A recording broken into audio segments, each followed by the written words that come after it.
Testing 1, 2, 3.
most of them. It's falling to pieces in Long Marston Airfield. This one didn't quite make its country proudly in both its, but as you might expect, many valuable stock requirements. There, in right position, it's like some relatively good condition. If the blogger is one of the first civilians ever seen, normally with an aircraft graveyard like here in the It's at all had an adventurous blogger not stumbled across it by accident in July 2018. He must have been one of the first civilians ever seen. Normally, with an aircraft graveyard like this,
And good evening.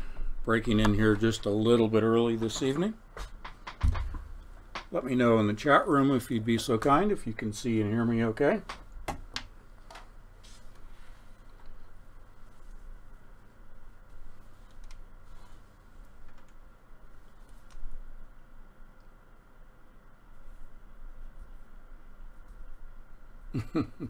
Cindy McDonald. The Holy Spirit is your alarm clock, I take it. Very good. Thank you, Michael, and welcome. It's been a while, Michael. I haven't seen you in here. I hope I'm not speaking out of turn, but I don't think I've seen you in the chat room for a little while. All right. Well, let's go ahead and get started. I know it's early, but lots of you have joined us early this evening, and I thank you for that. It's nice to see everybody in the chat room. I have my flannels on. It's very cold here today, and we're expecting maybe just a little bit of snow in a couple of days on Tuesday here in New Hampshire. Been working on the house, getting it all winterized. Took apart the front door to the house, the framing around, and rebuilding that, winterizing with weather stripping, etc., etc. So I don't like doing projects on the house when it's hot and humid here on the East Coast. It just kills me. I'm a cold weather person. I really thrive in the cold. So that's when the projects around the house really kick into gear. So been doing that. Been working out in the backyard the last couple of days. Again, the snow should be here, I would think, in about a week to 10 days time in earnest, and so I don't want to be working in the snow. I don't mind the cold, but I don't want to be working in the snow when I'm doing carpentry. So tonight, I'd like to talk about kind of the psychology and the economy of value. Now that sounds very nebulous, but it relates to the movie The Matrix, which we're going to open up with after I read our first bit of scripture here this evening. Kind of more of a philosophical. Every once in a while, Sunday nights become philosophical and not quite so technical. I've been holding over since last week the discussion on carbon cycles, geoengineering, related to carbon cycles, and even carbon related to diamonds, because it is a fairly technical discussion that, if things work out, other topics may pop up, as they always do, but we'll hold that over until Wednesday. Sunday nights aren't really the night to be doing heavy technical discussions. And with that, I'd kind of like to get into the psychology of how we perceive value, who determines value, who determines psychologically our paradigm of value. This will take us into, again, touching on my buddy Buckminster Fuller.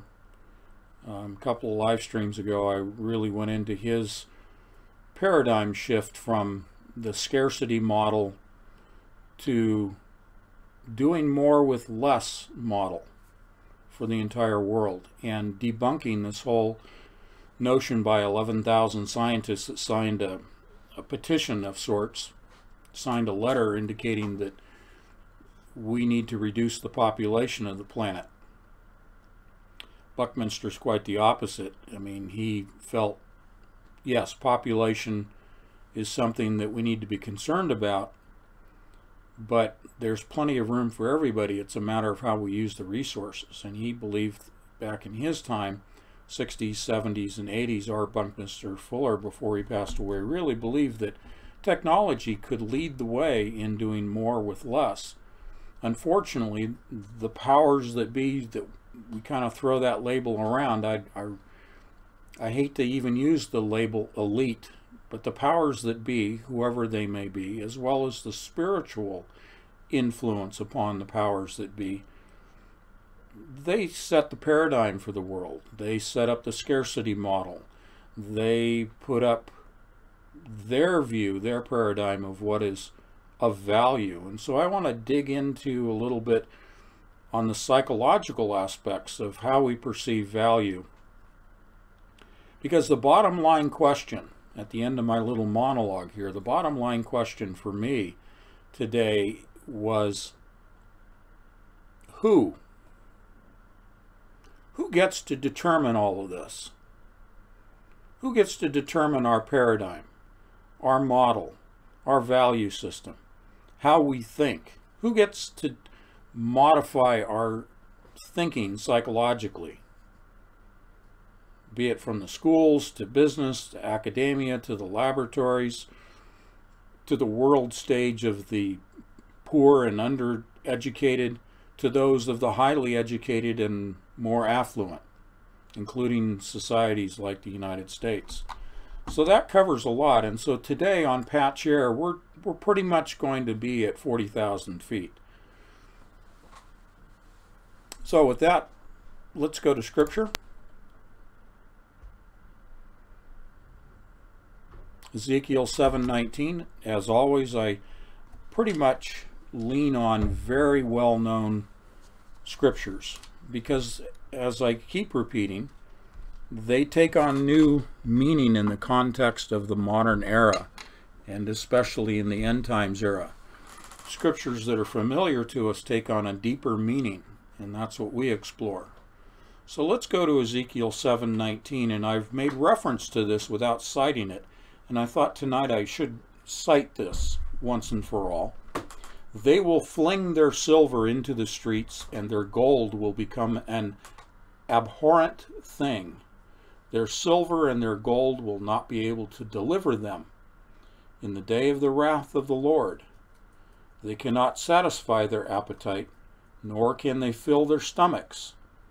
For their iniquity has become an occasion of stumbling. Again, often cited on my live streams, really find that a cornerstone for tonight's discussion regarding value. We know that the true value is defined as prescribed in the Word by God Himself, through the Lord and through the Holy Spirit. We know that we humans come under spiritual influence. It's a matter for us as to who we turn to for that influence. We can turn to God for that influence, or we can turn to Satan for that influence. There are no other choices. There's no one in between in terms of the true spiritual influence on us. So it's understood, the undercurrent of tonight's presentation is that certainly there's an absolute, because I always say you cannot separate the physical from the spiritual. There is a spiritual influence, an undercurrent. I mean, he might even call it, in the negative sense, he might call it the undertow of the satanic, the Luciferian influence upon humans. So let's go from here, and I'll put myself back on camera just because I'm going to read a little bit of an excerpt. I'm going to start with, because we define words here all the time, and I've discussed the prefrontal cortex of the human brain as the primary area, as I view it, the primary area in which critical thinking that I promote here so much, critical thinking to counter the thinking that is pushed at us, that we are immersed in, the thinking of the world, pushing back against that in a Christian perspective, using critical thinking to push back against those influences. And those influences are also not just from the spiritual, but from, as I said, the powers that be. And I question that. It's like, who? Who are you, this sort of nebulous group? Who are you to tell anyone, and especially, I speak for myself, who are you to tell me how to think? That's up to my God. That's up to my Lord how I think. Not humans, and certainly not Satan. But let's go from the prefrontal cortex to the neocortex, because this bridges us over to the movie The Matrix. The neocortex is part of the cerebral cortex. It is involved in higher functions such as sensory perception, generation of motor commands, spatial reasoning, conscious thought, and in humans, language. You can see my obvious reason for citing that and defining that, because we're going to be talking right in here about Neo. And let me find my link, as always. It's always fun trying to find those after the fact. Okay. I sent you an excerpt before the live stream. We'll go ahead and start with that.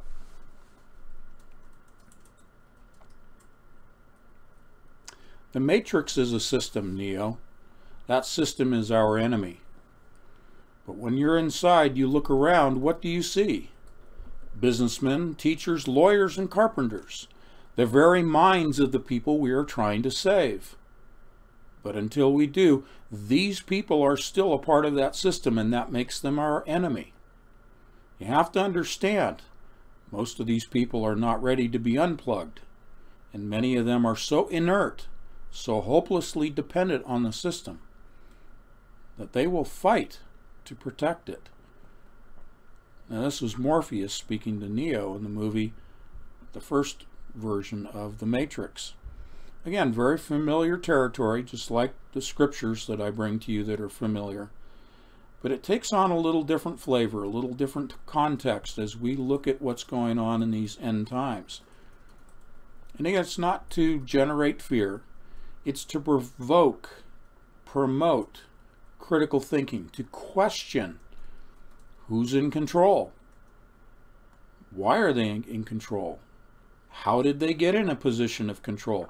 We don't have to identify them by a group name or multiple group names or by individual names or corporations or any of that. We just have a sense of there is that group at large that make up the powers that be. Because, you know, there's a false notion that we here in the United States are truly free. And I think The Matrix, the movie, it illustrates that. And we talk around, sort of, without citing The Matrix, we talk around that an awful lot. But think about how many restrictions just in the U.S. society are placed upon our individual liberties. Now, we have a constitution in this country that we really lean heavily on, and a Bill of Rights. We have the Declaration of Independence. We have various amendments to the Constitution. And we keep trying to fight this battle for, you know, the First Amendment, freedom of speech. And yet we're being hammered from all sides with censorship. We see preference given to, you know, special groups. People divided out into special groups, and they're given special preferential treatment. Well, the 180 to that treatment is a restriction on us. When we look at language, politically correct language, that 180 of that is a restriction on what we are allowed to say, even though we have a First Amendment.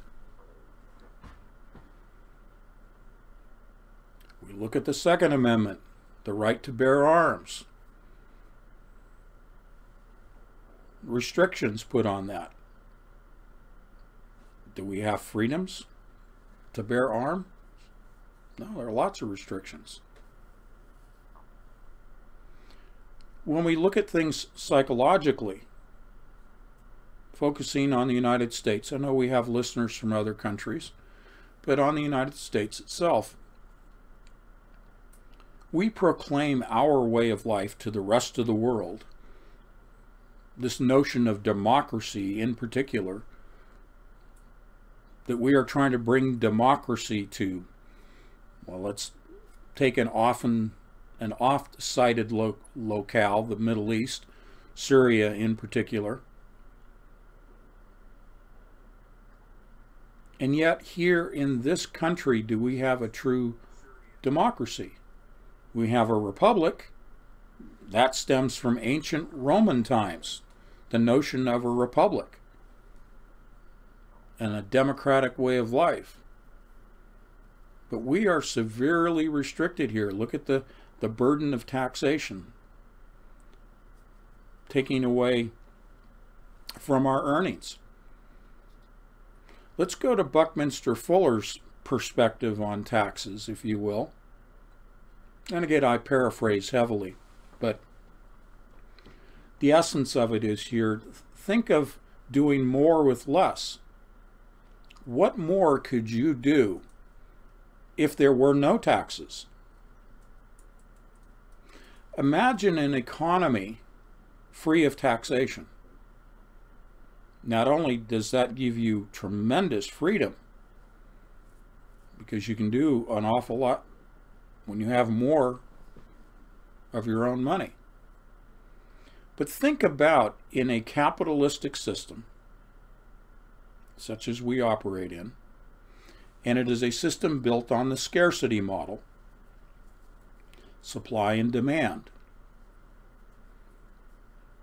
Imagine if you were able to spend more of your money on the things that you choose to spend it on, whether it's comic books, like I always say about their peer-reviewed white papers when I read them, or if you want to take vacations, you want to travel the world, you want to do research, whatever.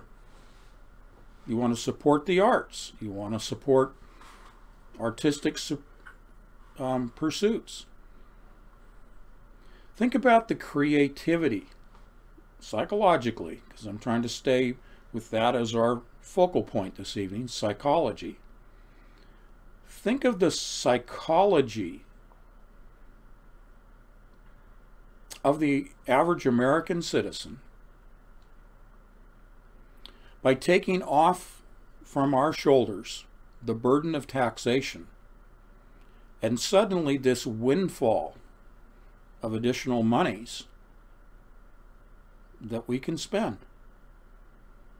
Do you think you would have people that are a lot happier? Well, money doesn't buy you true happiness, and no amount of buying material things brings true happiness. That only comes from God Himself.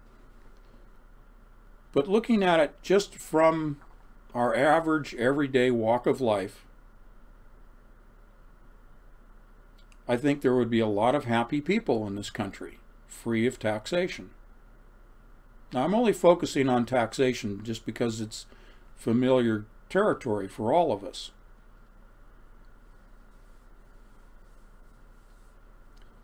But look at it economically.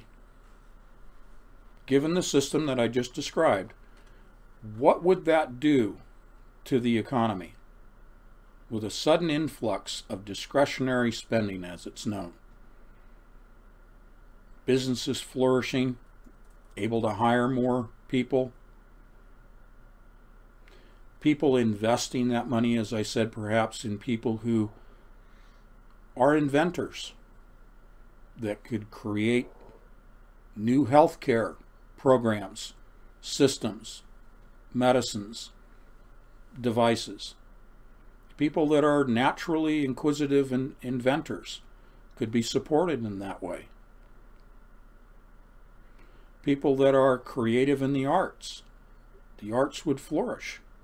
The arts bring joy and comfort to people, and they would flourish. You see, in the world that we are facing right now of artificial intelligence displacing humans,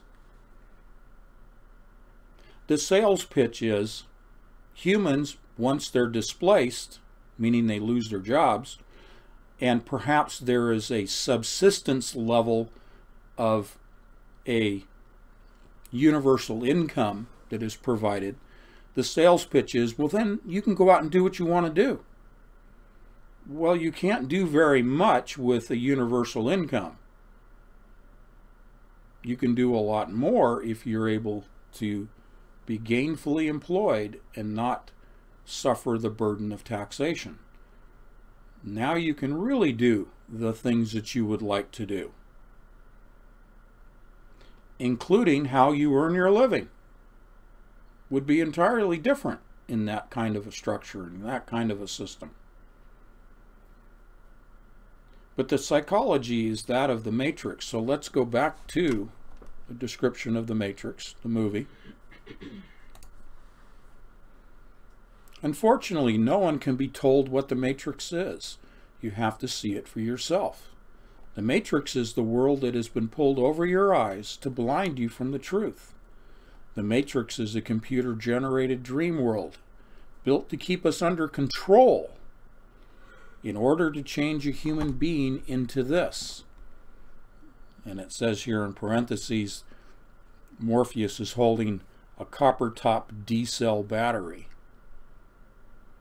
And this little article goes on and says, and with it reported that then CIA director William Casey did in fact say the controversial and often disputed line, quote, "We'll know our disinformation program is complete when everything the American public believes is false."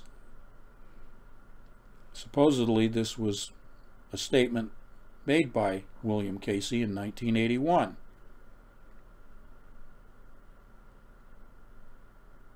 So then the question now is, what is real?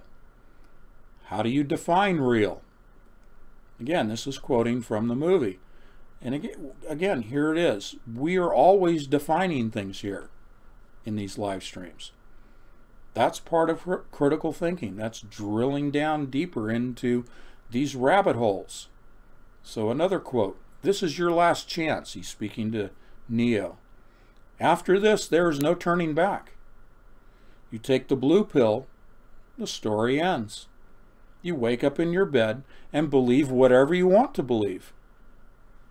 You take the red pill, you stay in Wonderland, and I show you how deep the rabbit hole goes." Well, a little tongue-in-cheek here, but I'm kind of Morpheus. And those that we are trying to reach are the Neos out there. So maybe collectively as a group, we are the Morpheus.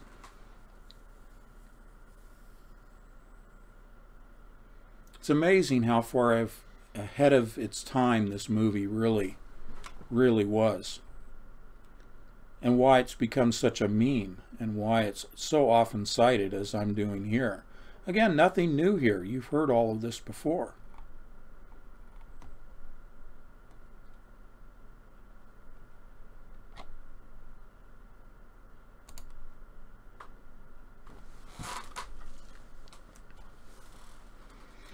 I'd like to move away from talking about taxes and let's talk about energy.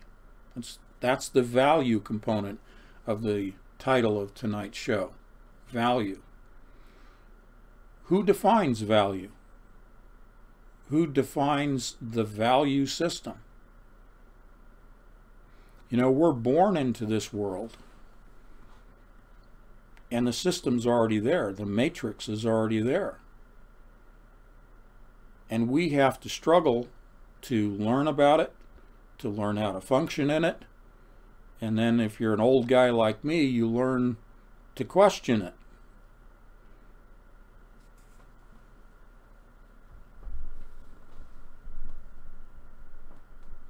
A couple of live streams ago, I was very indignant with the 11,000, as I'm calling them, the scientists that were saying that there needs to be this massive population reduction, and talking about, in particular, abortion. And now there have been some interpretations of that paper, of that statement, that have come out saying there are certain people, politicians, speaking in terms of cannibalism.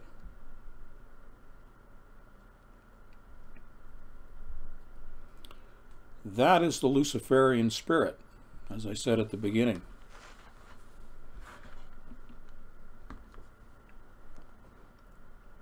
I watched a video today that was sent to me by one of the patrons. Had my good buddy, as I refer to him, Buckminster Fuller, in it. But it had a number of other thinkers labeled as futurists. People looking, extrapolating to the future. Walter Cronkite was the interviewer. This was filmed in 1967. I was in the 7th grade. Most of you weren't even born yet.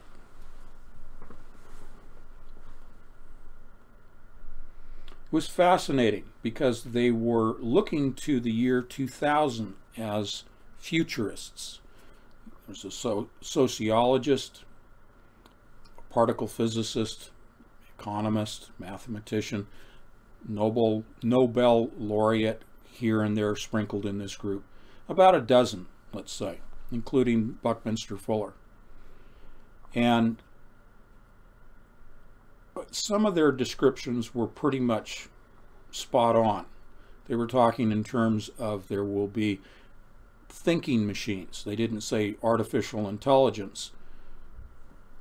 But what we would consider and describe AI today, a couple of these futurists described by the year 2000. So they were pretty accurate. Other ones were very negative. 1967. And from their various genre, putting out the warning. We need to do this now, not put it off. Do this over here in this other area and over in this other area, and so forth and so on, in various disciplines that they were familiar with. And yet they were quite negative in 1967, saying if we don't do it now, it'll be too late. We're way beyond the year 2000. I'm not trying to be fear-mongering. We always say that. Not trying to be down. It simply puts in context this notion of these are the end times. Because look how far along the world is since 1967. And virtually every warning about what would happen if we didn't get our act together and do it now in 1967, all of those dire results are right in our lap now that they warned about back then. Now, Buckminster Fuller, again, he was speaking in somewhat in terms of the, again, do more with less. And he had a whole string of ideas, all benevolent. His perspective, always, in every lecture I've ever seen him present that was recorded, always the positive notion. It wasn't necessarily we have to do this or we're all doomed. It wasn't that kind of a presentation. It was always we can solve the problems of humanity. We can think. And we can apply technology, our inventiveness, our creativity. We can apply our God-given skills. And I'm going to go to the intellect here in just a moment. And we can solve every single problem. Now, the camera periodically would turn and look at Walter Cronkite's face. And pretty much he was kind of like the dog, you know, with his head turned, you know, and his ears up. He might as well have had his jaw hanging, but I think he was consciously trying to keep his mouth closed. At his astonishment, I think, speaking for Walter, astonished because he had already interviewed all these other negative picture painters. And here's a guy that he's obviously very familiar with Buckminster's work, world-renowned already in 1967, painting a picture of the future that was positive, that was benevolent, because he said we have the ability to put together the solutions to solve any problem. And if you've ever watched Buckminster Fuller, he thinks faster than he can get the words out. Therefore, he's almost like I would call him a machine gun in the way that he is just firing words out so fast and going from topic to topic to topic to topic. And yet each topic is stunning in and of itself. That you could see Walter just, it's like, okay, wait a second, I'm still focused on the first thing you said, and now you're 3 more topics beyond that, and I'm still trying to digest the first thing you said. His head cocked to the side like a dog. Sometimes you have to replay and replay presentations by Fuller. But if you want to see critical thinking on the positive side, the critical thinking, I think, at the epitome of any so-called intellectual, scientist, whatever. And I don't mean to make this a whole show about Buckminster Fuller, but I really encourage you, if you want to see critical thinking going on in a benevolent way, dive into his stuff. Read his books, watch, there's plenty of YouTube videos out there of his old recordings, his old shows, doing lectures all over the world. But in 1967, he was saying, look, here's how we as scientists, and again, he's a polymath, okay? He studies in a Renaissance fashion a broad spectrum of subject matter. But as a scientist, he was saying, when we studied energy, we used to think that when energy was used, it was consumed, that it would kind of just evaporate off into the universe. But as we ran more experiments, we came to find, and this is leading us to value, I'm getting there. He said that we discovered that number one, you couldn't create energy, and number two, you couldn't destroy it. So this led to what is known as the law of the conservation of energy. It's conserved. It simply moves from one state of application to another state of application. And it can rise and fall in amplitude and in frequency. And he, just parenthetically, he described our atoms of our bodies as having their own individual frequencies. And he was saying in this 1967 interview to Walter Cronkite, did you know that there will be a radio type device invented sometime in the future in which we can use this radio type of device to transmit our frequencies that represent each of our individual atoms of our bodies? We can transmit them across the universe. I don't think Walter had watched Star Trek. As I recall, Star Trek came out in 1966. This was a 1967 interview. Nonetheless, we're looking at, a transporter system. But that's how Buckminster's mind operated, and he didn't see any downside to it. It was just like, yeah, we can do this. We can think. We have intellect. But he was saying about energy and the law of the conservation of energy. Can't destroy it, can't create it. You can generate energy. We call it generating, but that's just changing the form, changing the amplitude, changing the power of the energy that's already there. Because as Buckminster, and many people have said this as well, but he was describing that there is a finite amount of energy in the universe. Okay, there's like a fixed amount of energy in the universe.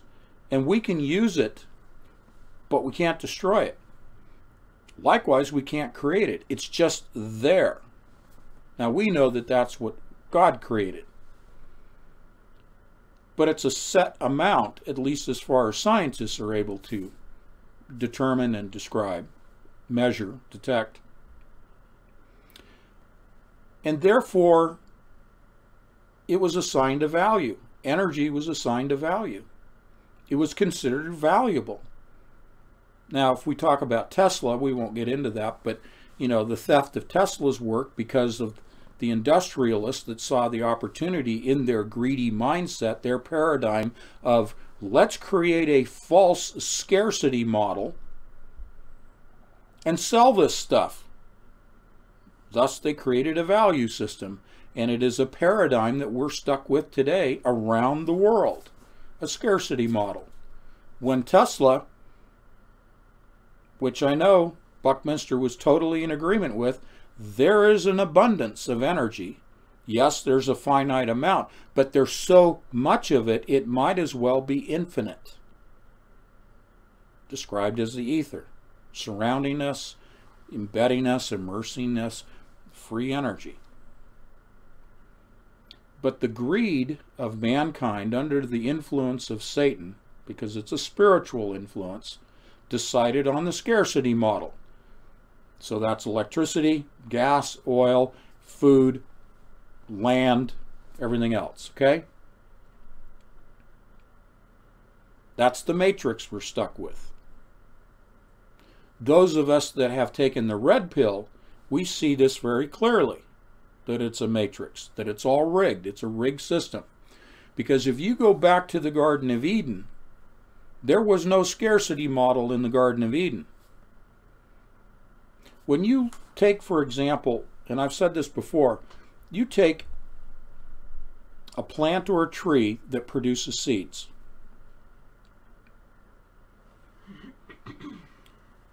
Let's take an apple. You take one apple seed. Can you grow a tree from one apple seed? Yes. What does it produce? Fruit. What's in the fruit? More seeds. It's an infinite supply, just the apple tree. Okay? So the scarcity model doesn't come from God, it comes from Satan. That's the matrix we're in. You and I can see the matrix. We know the scarcity model is false. It is meant to control, as I just read from the matrix, and enslave. Interesting that Morpheus was holding up a D-size, D-cell, dry cell battery. That stores energy. The value system. The scarcity model is based upon energy and the false notion of the scarcity. Many, many months ago, almost beginning of the year, we talked about diamonds. Diamonds, and this is going to carry us over to Wednesday, but diamonds, that's a scarcity model.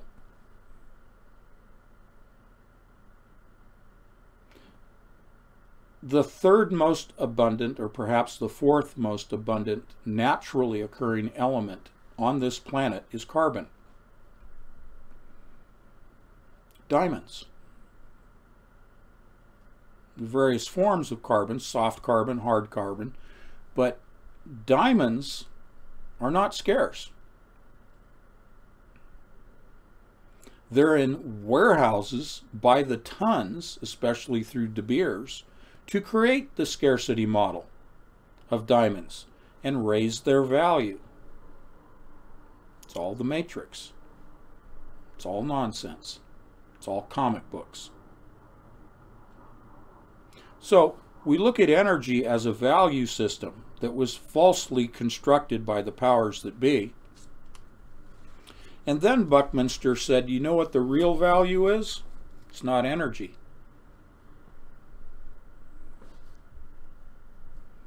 And I don't know if you will find this as astounding as I did, but it's such a fresh statement. The real value system is our God-given intellect. And here's how he presented it to Walter Cronkite. Again, head cocked, ears up, little puppy dog. Walter Cronkite.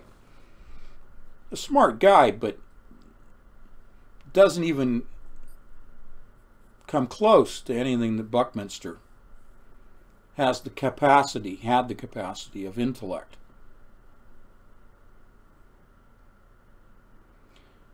The simple example that Buckminster gave to Walter was this. We run experiments in the laboratory. We might discover that we were wrong in our thinking. We might discover a result that was unexpected. But the bottom line is, every time you run an experiment, you learn something. You cannot learn less upon the completion of an experiment. Just let that sink in for a moment. You cannot learn less at the conclusion of your experiment. Another way of saying there's no scarcity here of intellect.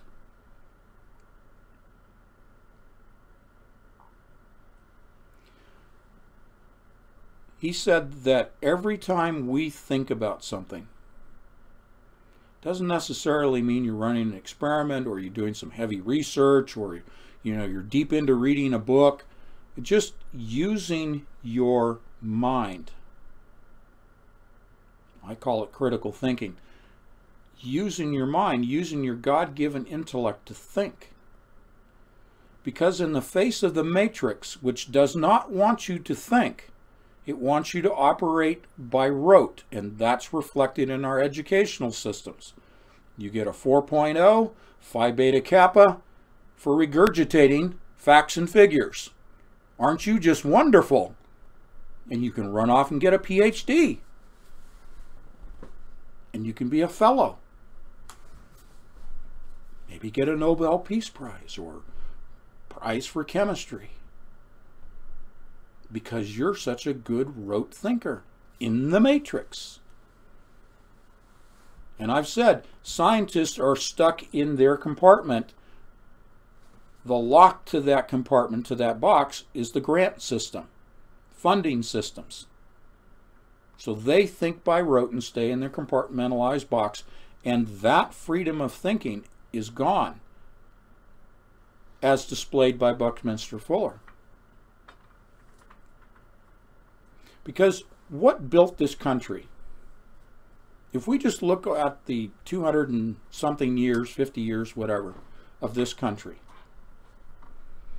the popular notion, the catchphrase is, this country has such a high standard of living, wealth, because of the productivity of the American workers. Well, that's not necessarily true. Those that have looked at this and dug a little bit deeper understand that it's not so much productivity as it is creativity. And I don't mean creative as in the artist and the sculptor and the writer. Those are valuable. But I'm thinking in terms of inventions, machines, chemistry, medicine.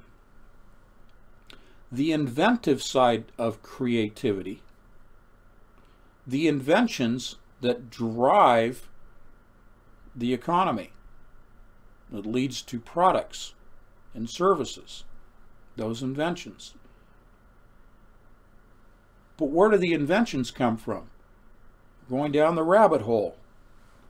Where do the inventions come from? They come from a culture. We often think of the Japanese culture in their productivity, their creativity. We think of the Chinese and their culture and how they operate in their industrial nation. The culture in the United States, yes, it's described as a melting pot of cultures. But the overall culture of the United States is one of rewarding, and this goes back to my childhood, at that time rewarding the rugged individual, sort of the John Wayne type, rugged individualism. That's how it was described when I was growing up. That it was applauded, even in the school system.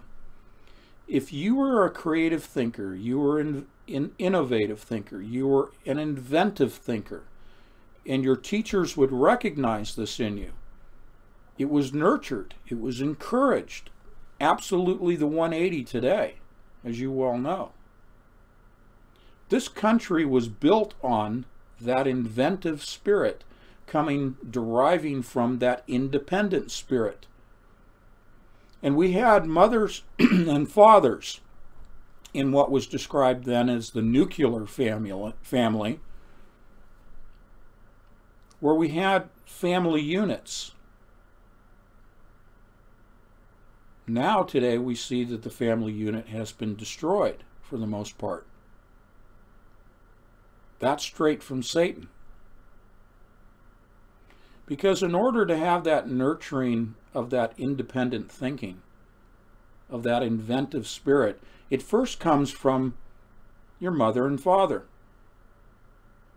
But if you don't have a father in the household, or you don't have a mother in the household, you have a divorce, you have a blended family, as they call it, you have a split family, you have children that are abandoned and have no parents, the foster system. Where's that nurturing coming from? It's not coming at all. Because with the fracturing of the nuclear family, we have the fracturing of the school system. And so you don't have teachers that they themselves are rewarded for encouraging their students to think independently, inventively, creatively. No, you're forced into this box by the school system of just rote memorization, regurgitation, and you get rewarded with the grading system and your degrees.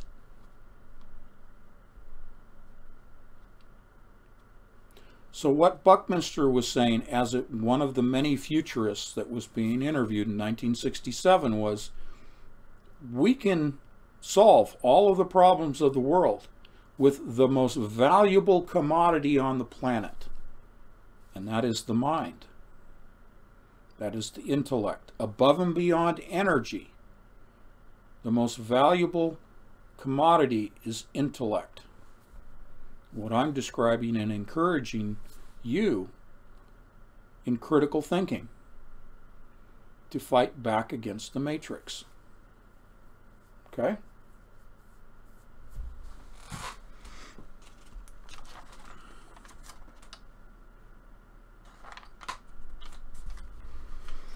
Now, if energy,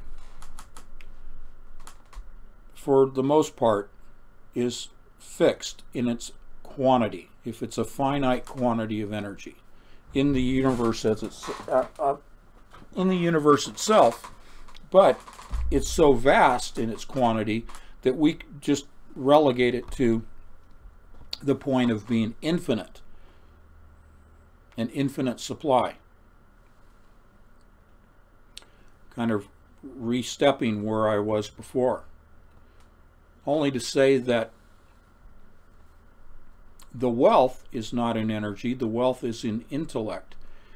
So the question arises, is there a fixed quantity? Is there a finite limit to the intellect? Is it prone to, intellect, is it prone to the scarcity model? Well, you know as well as I do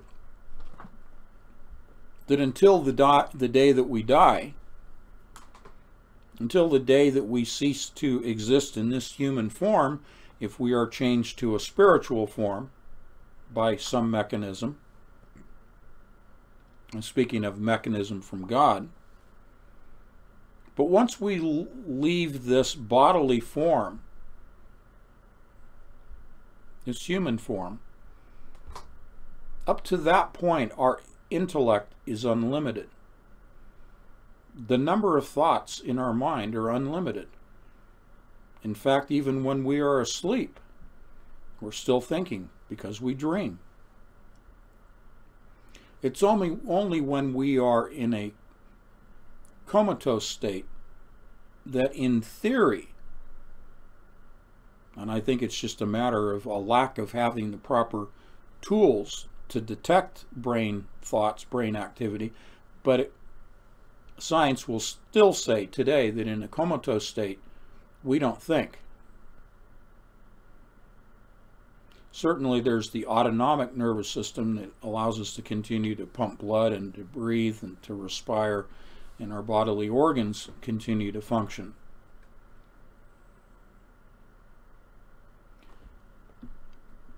But in a conscious and even in our subconscious, our intellect is unlimited.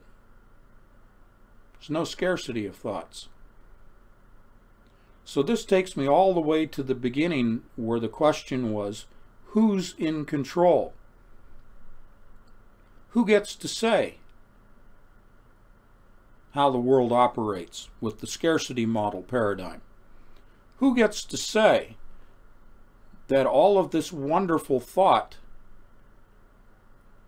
is only going to be used for malevolent purposes? Because we know, ultimately, because man in his or her fallen state, the direction is towards the negative, the malevolent.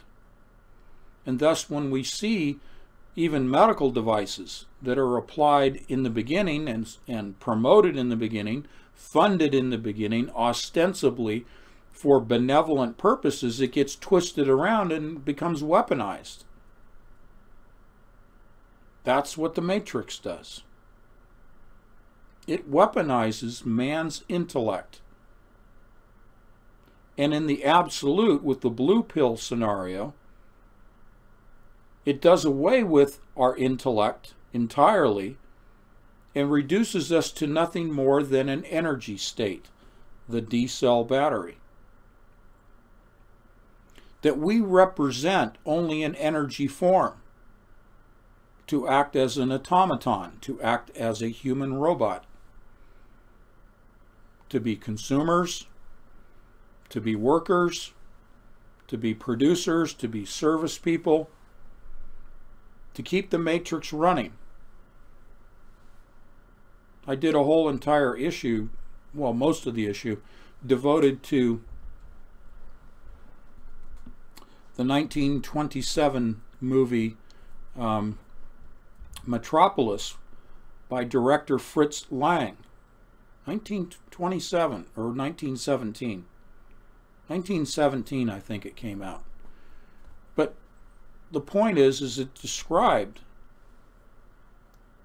the Matrix back then, serving the machine with the elite, the ruling class, the 1%ers we would call them today, which 1%ers, their wealth in the 1% group today, if you were to take the remaining 99%, which is all of us, and combine our wealth, is still less than the combined wealth of the 1% of the world. That's all going to change. God's going to change that. Let's go back to the scripture of the day. Let's go back to Ezekiel 7:19. They will fling their silver into the streets and their gold will become an aberrant thing. Okay? There's no deliverance through the matrix, through the gold and silver. And now we're talking about Libra as the global currency. There's no cryptocurrency that's going to save humanity. And in that Libra world, so to speak, precious metals will be worthless. Diamonds will be worthless. It's just carbon.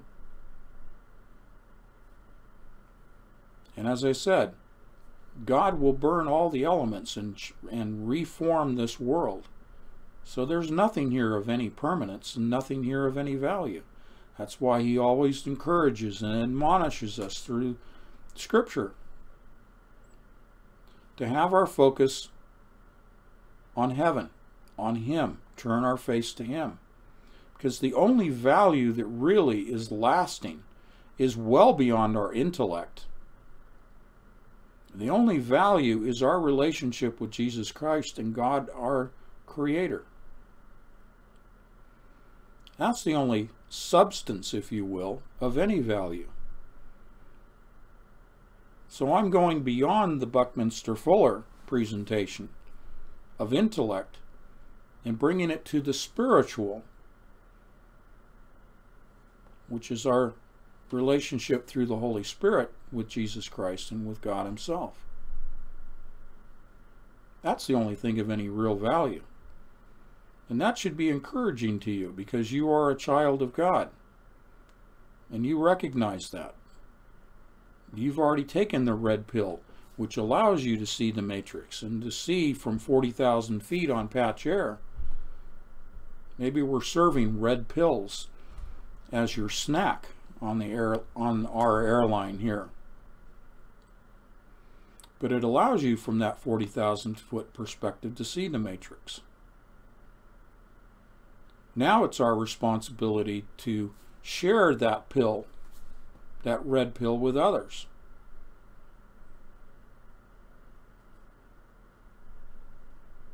We use our prefrontal cortex, which is part of the neocortex.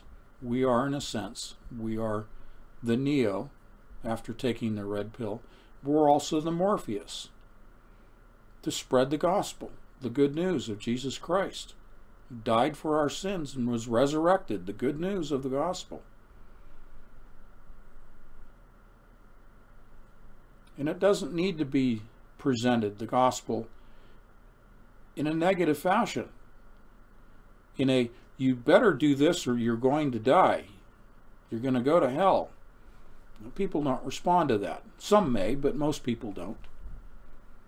But how do you get people that have taken the blue pill, who don't want to be told, they don't want to be awakened, they want their football, as I always beat up on, they want their games, they want what's going on.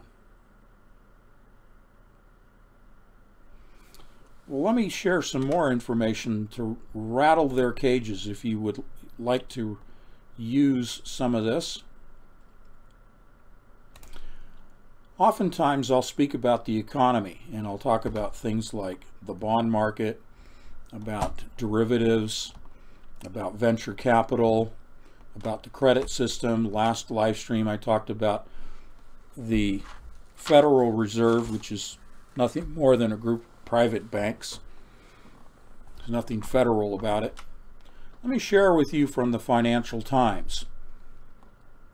This is an article from January 28th of this year. The title is "Another Tech Bubble Could Be About to Burst." So this is almost a year-old article. Again, as I cited the 1967 interview of Buckminster Fuller and some others with Walter Cronkite as futurists looking at the year 2000, let's take January 28th of this year and see how accurate this future look has been so far this year, now that it's almost 12 months. We are in the late stages of a credit cycle with too much money chasing too little value, is the subheading to the headline. Article is written by Rana Forohar. There are many disconnects between last week's World Economic Forum and the real world. One of the most notable was the techno-optimism displayed by many participants. That's techno-optimism, which was in sharp contrast to what the markets themselves are expecting from the technology sector this year. So we're looking at a future article, future cast, but we're looking at it retrospectively. Okay? Continuing. The coming spate of initial public offerings, in particular, looks shaky. Uber's chief executive, Dara, and I won't even try to pronounce the name, was all over Davos, talking up the company's forthcoming initial public offering. But the talk had a whiff of desperation. Uber, along with Lyft and a host of other large, still private tech companies, such as Slack and Airbnb, are likely to try to go public sooner than later. Not only because of worries about a coming recession and volatile markets, but because they have grown so fat on private funding. It is clear, on private funding, it is unclear whether the market will be able to sustain their valuations. Uber's valuation, for example, is pegged at $100 billion. They want to get their money while the getting is good. That's the shell game, folks, that I've talked about. Where's the P under the three shells? Okay, continuing. It is a situation that is both similar and not to the dot-com boom and bust that occurred at the turn of the century. That was the year 2000. That was the 1999 dot-com bust. Okay? So, the futurists that I presented to you, even the economist, a Nobel Prize winner in economics from 1967, did not foretell the internet, dot-coms, and the boom and bust that occurred in 1999. Okay? Anyway, continuing. Back then, the author says, I was working in venture capital in London. Companies like the now defunct LVMH-backed online retailer Boo.com, the Pets.com of Europe, were spending millions on glossy ads, and would-be entrepreneurs were trolling for easy money at First Tuesday networking events. Remember those little red for investor or green for talent lapel dots everyone had to wear? Then, as now, we were at the late stages of a credit cycle, with too much money chasing too little value. And then, like now, investors were counting on a spate of hot IPOs to pour a little more kerosene on markets that were clearly overinflated. We all know how that ended on both sides of the Atlantic. That is not to say that there wasn't value created then, as there has been now. For every unsuccessful dog food retailer or expensive t-shirt purveyor that went out of business in the dot-com bust, there were miles of broadband cable laid, which created the infrastructure that companies such as Google now capitalize on. Today, the sharing economy has markets and conveniences where before there were none. Now let me stop just parenthetically here. The word infrastructure, which I use over and over in reference to the blockchain system. So let's look at the dot-com bust of 1999 going into 2000. What they're saying here is that broadband cable, including fiber optic systems, were laid because there appeared to be a demand, because all of a sudden there was this huge internet online e-commerce engine that was created. It was like a runaway freight train until it all bust. But in order to service that massive increase and perceived massive increase in the internet e-commerce business model, communications companies responded by laying more copper cable lines and fiber optic. Then along comes Google after the bust and is able to tap into that infrastructure that was built by greed. You see where I'm going with this? The dot-com bust was built on greed, but it served, that greed served to build the infrastructure that Google leveraged. And you see how big Google is now. And I'm going to share with you another article about Google and China in just a moment. Infrastructure was built by greed. Now we go to today and we look at AI as similar to the dot-com of 1996, 97, 98, 99. Boom, it breaks in 2000. AI is the same thing that is now driving this build out of infrastructure of the blockchain. AI is what is behind the cryptocurrencies. And behind the cryptocurrencies is the greed, just like in the dot-com bust. The greed is building out this new infrastructure. It's not copper cables and fiber optics, but it is a blockchain infrastructure. And it's the same process over again.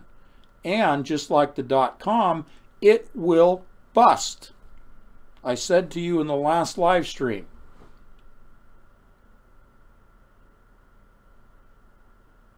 it is my, not being a prophet, but a futurist, if you will, like the gentleman that were being interviewed in 1967. If I can put on the hat of being a futurist, I said in the last live stream, and I'll repeat it here, I believe that sometime in 2020, there is going to be martial law in the United States. There has to be a debt reset. There has to be a financial dot-com type of bust in order for Libra to step in as the one world global currency. And will that martial law in this country be isolated to the United States? No, it'll be precipitated by what we see in the book of Revelation, and we see in Ezekiel 38:39, we see in Isaiah 17 and Jeremiah 49. It'll precipitate in the Middle East, specifically the Golan Heights. And that will have a ripple effect here in the United States. The economies of the world will collapse. It has to collapse because problem, reaction, solution is the modus operandi of those that are in a position of power and control. Problem, reaction, solution. So the whole world will react to the collapse of the economies around the world, and they will demand a solution. And that opens the door to Libra as the global currency, because all currencies will be of no value with a debt reset and collapsed economies. Currencies, gold and silver, worthless, as I just shared with you from Ezekiel. So Libra comes in, but also because of that we have the 7-year covenant that is signed, and we have the Antichrist being revealed. And I've given you some hints along that direction already. Let's continue with this article. The real differences between the two eras is the capital markets themselves. Venture capital money collapsed post-2000, came back up, fell again after the financial crisis, and I'll just add in there the date 2008, then rebounded to record levels after 2014. The number of new startups has proliferated, yet the number of IPOs has fallen. This is due to a paradox. While technology has made starting a company cheaper, becoming a success is now more expensive. That is because of an arms race to build the next unicorn, as it's called in venture capital. The unicorn startup, one with a market capitalization of over $1 billion. Let me just add in here a little explanation. A unicorn is essentially, in venture capital, it's a startup that almost immediately captures market share. Thus, from market share is derived their valuation, their capitalization, what it's worth. Okay? So, in order to attract venture capital money, you have to have a business model, a proposition that describes how you will become an instantaneous overnight success capturing market share. That's a unicorn. They're saying here a capitalization of over $1 billion is what you have to virtually guarantee to the venture capital sector in order to gain any funding to even start your business. Okay? Now I take exception with that, but that's for another discussion some other time. There's a market opportunity there of being the 180 to the unicorn. Just very quickly, parenthetically, there is opportunity for the little guys here that don't have to have a billion capitalization, that don't have to capture market share. Again, they're presenting through the unicorn model, they're saying it's all or nothing. That's the scarcity model. If you take the abundant model of Buckminster Fuller, you will see the opportunities for the little guys to have enough market to be highly profitable and very comfortable in their own standard of living without having to say, we have the market share. You can have small slices of a very large pie and still be very wealthy. Okay? That's the Buckminster Fuller approach. You have to see it from 40,000 feet to be able to look at it that way, to see the bigger pie. That's the 180 to the scarcity model. See, these guys in the venture capital world, they were educated in the system of scarcity and the black box, that you're boxed in. That's the only paradigm. That's the only game in town. They don't see the real opportunities that are out there that I'm trying to present through our critical thinking, through our bigger picture mindset. All right, let's continue. As University of California academics Martin Keeney and John Zeisman put forth in a forthcoming paper on the shifts in startup funding entitled Unicorns, Cheshire Cats, and the New Dilemmas of Entrepreneurial Finance, startups are trying to ignite the winner-takes-all dynamics through rapid expansion characterized by breakneck and almost invariably money-losing growth, often with no discernible path to profitability. Now, I'm going to stop there and just, again, parenthetically, think back to the late 1990s and Amazon. And Jeff Bezos comes in with a business model that says, we're going to sell used books, but we're going to capture the market of used books. And no, we don't even know when we're going to be profitable, but just give us a bunch of venture capital.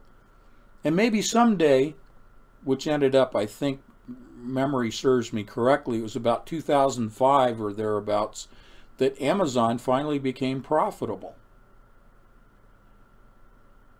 See, that's the way this game is played of unicorns and venture capital, that they pump into a business model tons and tons of cash, which to the average person, it appears that the company is growing, just like Amazon appeared that they were growing and growing and growing all those years.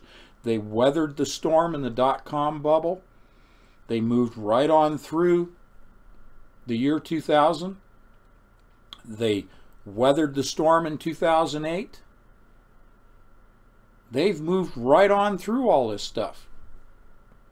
Companies that do that, they do that artificially because venture capital keeps pumping money in, and to the average person it appears that the business is growing while it's losing money.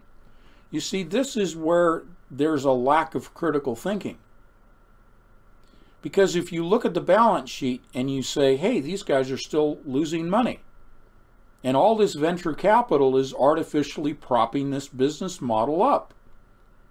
Well, the promise is that at some point, this growth of this company will dominate the market that it's after, probably by driving out, by underpricing, by undercutting competitors or acquiring competitors, the acquisition market, again driven by venture capital money. You wipe out your competition, and by default you end up with the greatest market share. At that point you reach a tipping point where you've gained market share.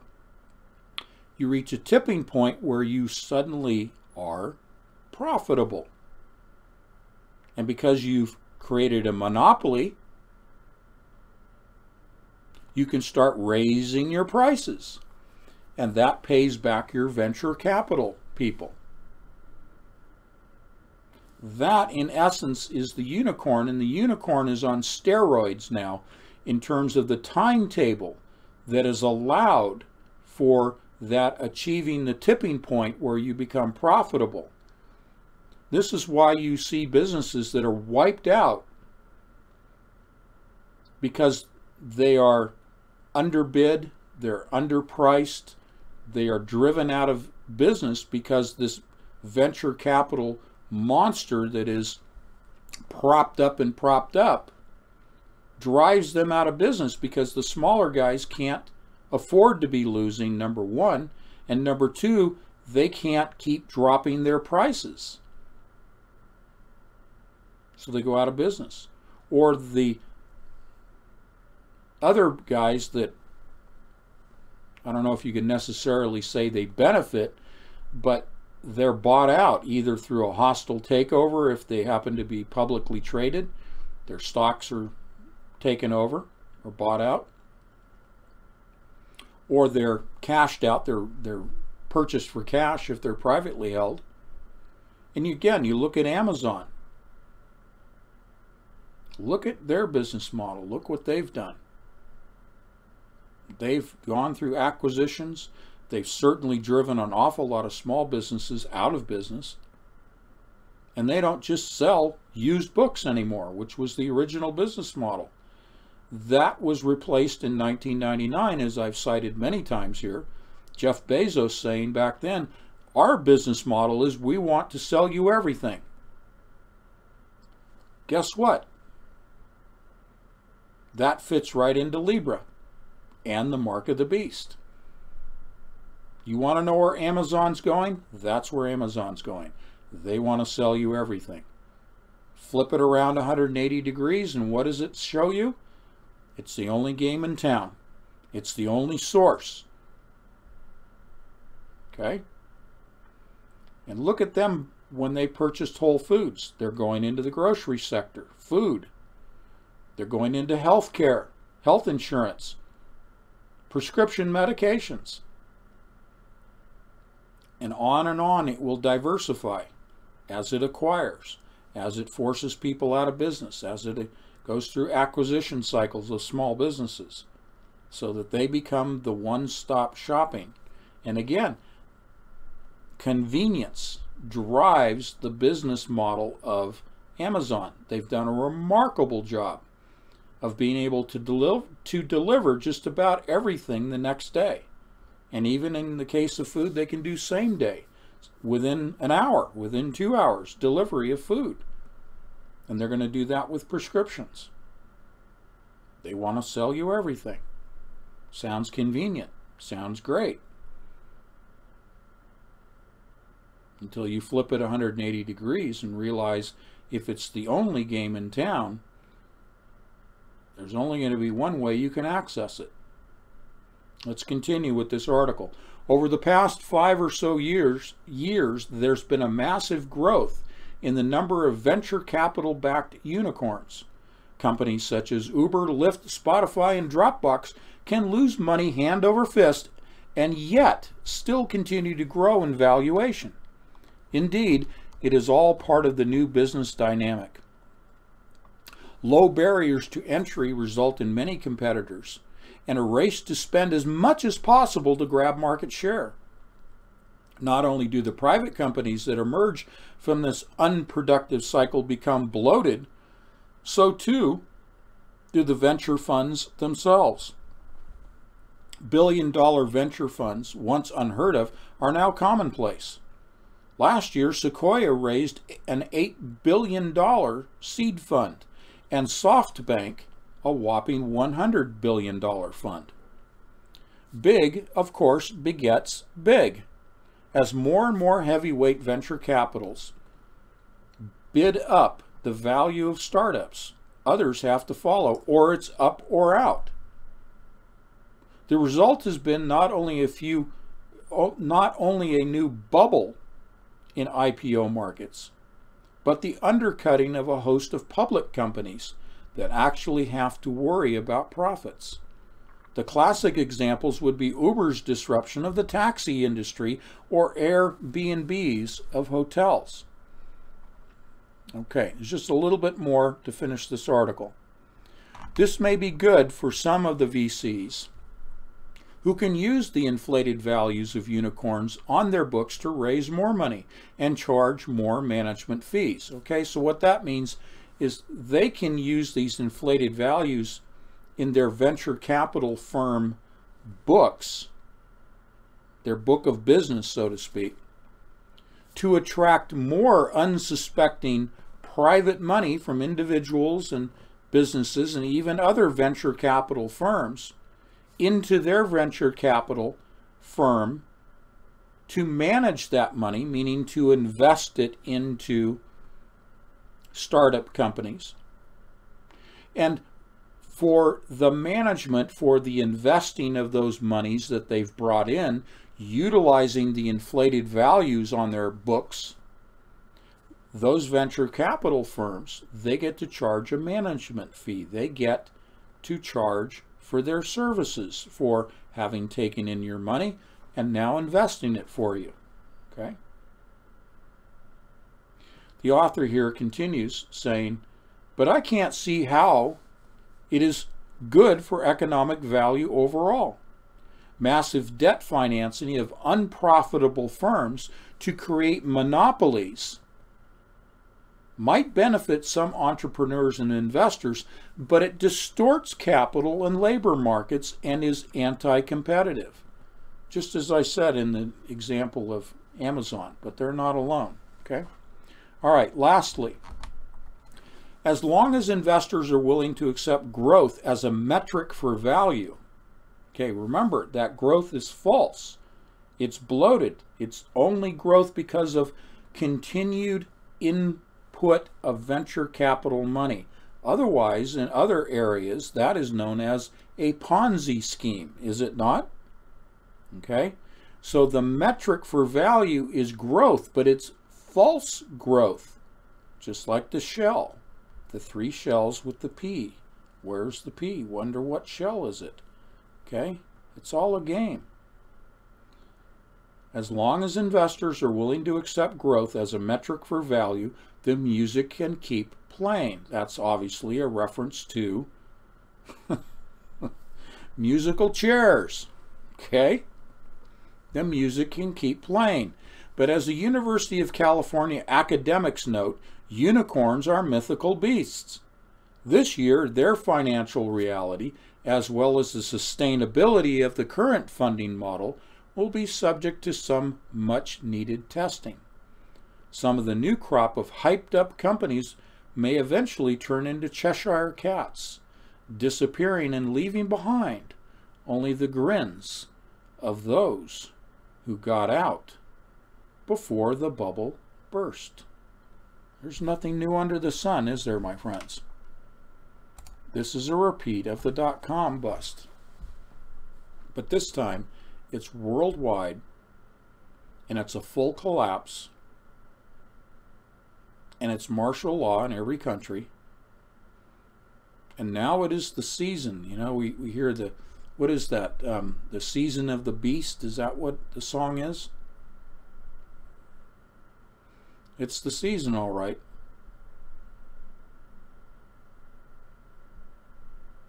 It is the season.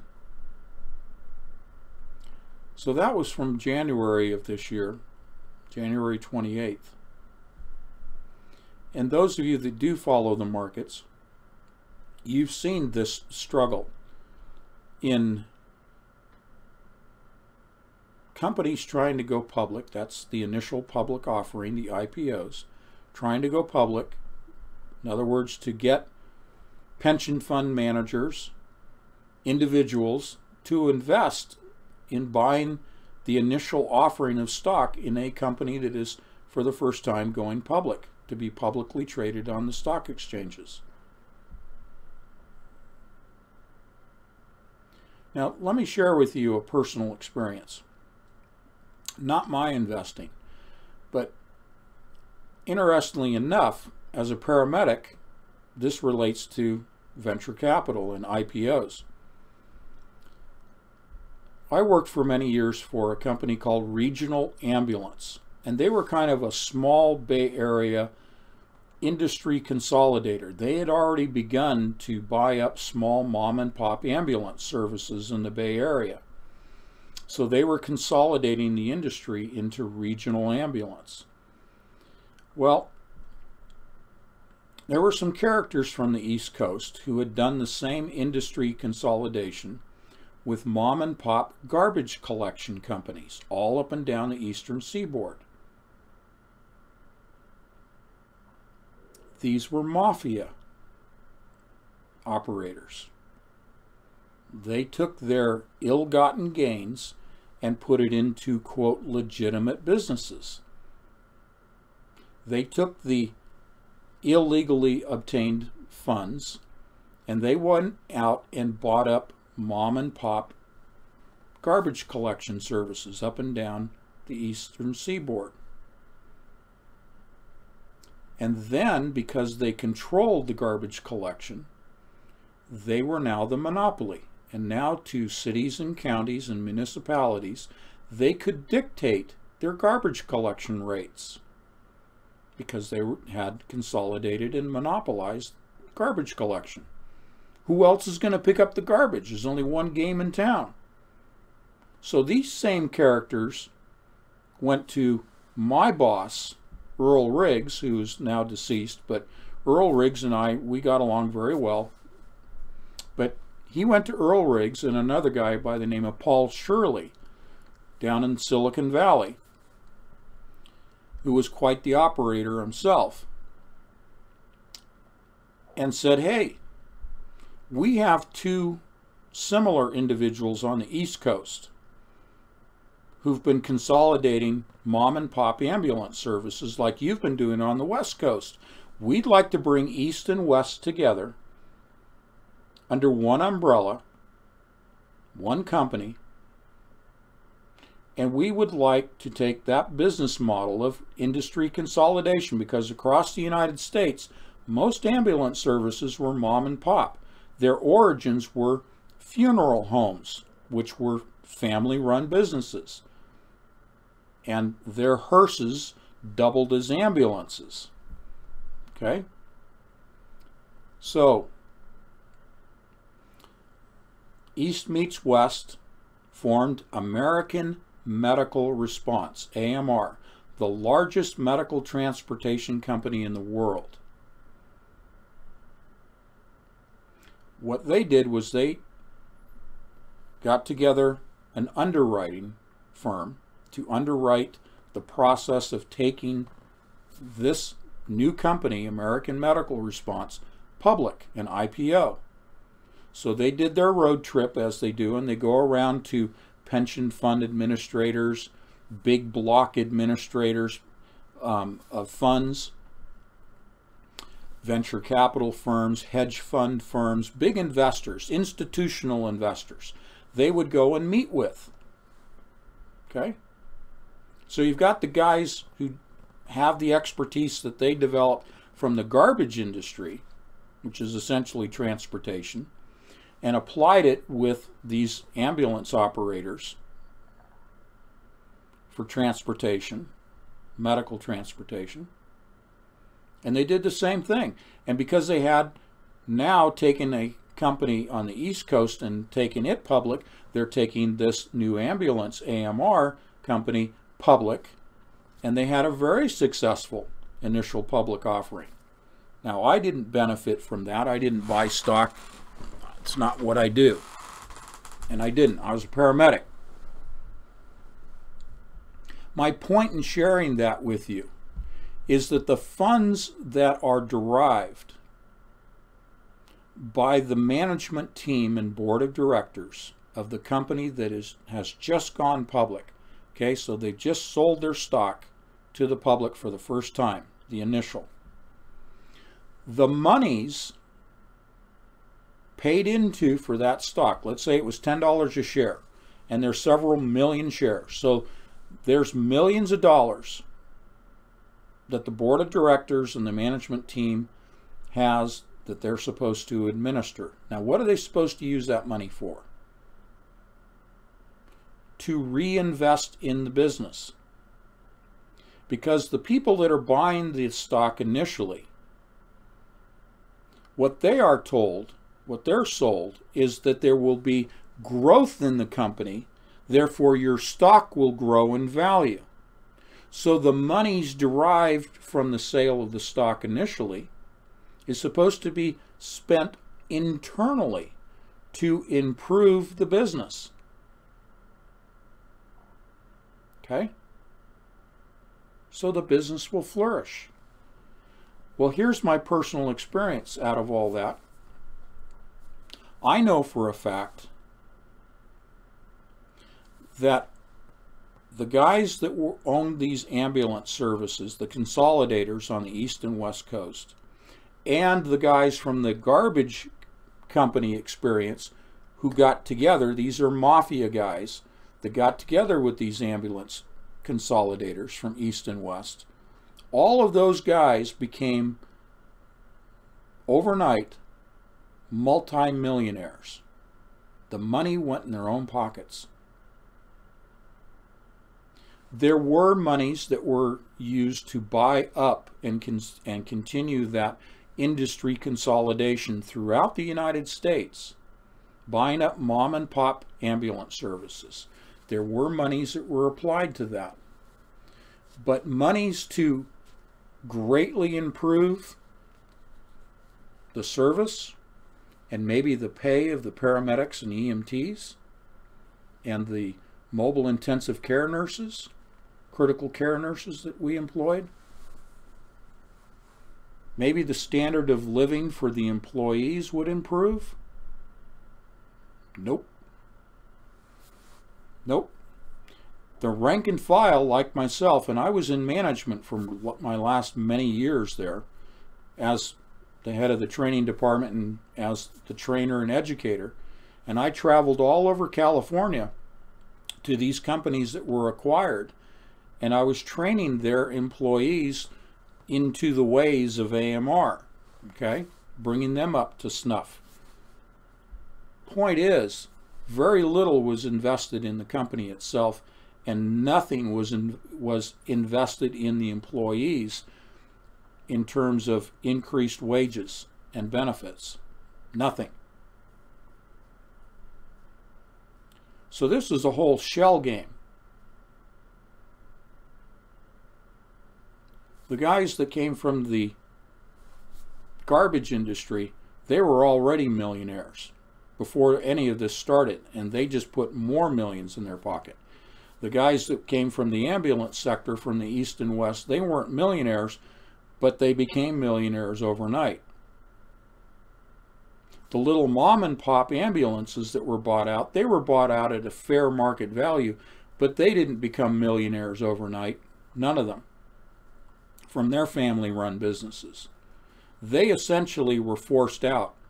Because here's the scenario. We're AMR, we're the biggest operator already, and we're coming into your little town where you have a family-run ambulance service that maybe you've been operating for 30 or 40 or 50 years.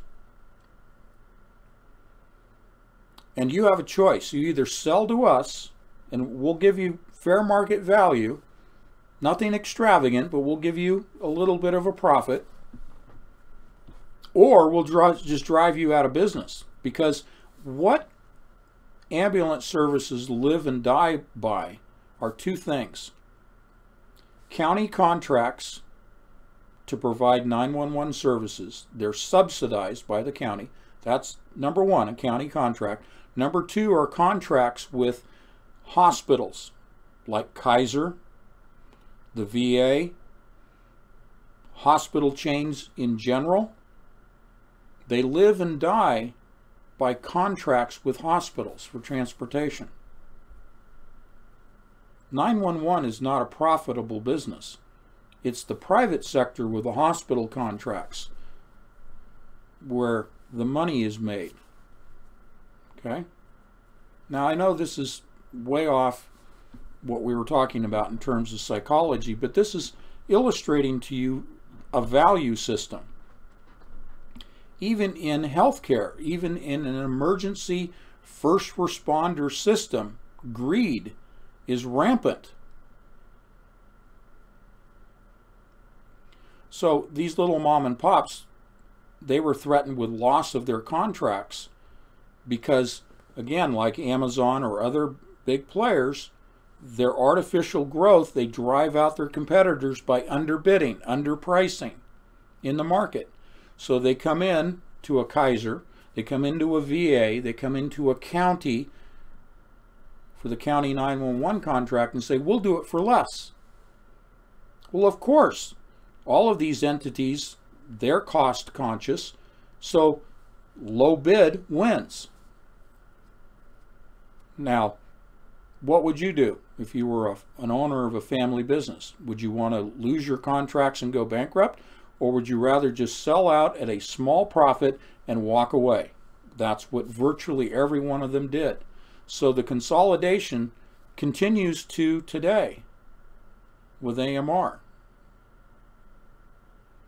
Now, I'm not denigrating the rank and file that worked the streets like I did, nor their middle management, which I was a part of for a while, nor the upper management. But what I am attacking, obviously, are the ones that profited mightily from the innocent investors and even the industry or the institutional investors like pension fund managers who put their money into AMR expecting it to rise in value. And yes, it has moderately since the IPO, but they were looking for a lot bigger returns and they didn't materialize because the IPO money was pocketed into private pockets. I'm sharing that with you because this is the same thing that is done over and over and over again in the United States with IPOs. Very little of the money gets reinvested into growing the business.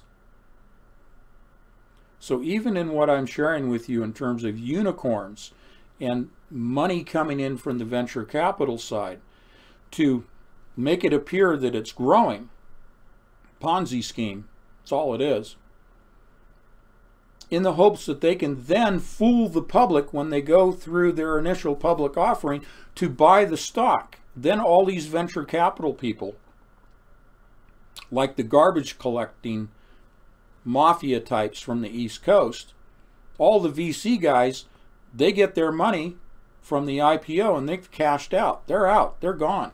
They got their billions. And the poor, unsuspecting stockholders, even the institutional ones who should know better, are left with an empty bag. They got the little empty shell. There's no pea under the shell. It's under the other shell on the table. This, in essence, is how our capitalistic system operates in terms of the stock market. This is why there will be a debt reset. This is why there is debt. This is what this article was describing, was that there's a lot more money out there chasing very little value. That's what brought on the dot-com crash the first time in 1999 and early 2000. That's what crashed the stock market in 1929. That's similar to what caused the 2008 Black Friday. But that was a mortgage securities.com, if you will, where the mortgage industry completely overinflated, overextended, collapsed. And I can explain that again because I have some personal experience with that. Not my house, but industry experience. But that's for another time. So the nature of all economies is debt-based. It's scarcity-based. And it all comes down. It all has to collapse because you obviously can't continue to sustain an economy from a negative balance sheet. When they talk about gross domestic product, GDP, in any country, it's all false, it's all hollow, it's all Ponzi scheme. because every economy is debt-based. You have companies like China that are buying the United States debt and other countries' debt, thinking that they're making money when in fact it's a Ponzi scheme. So let me talk about China very quickly here.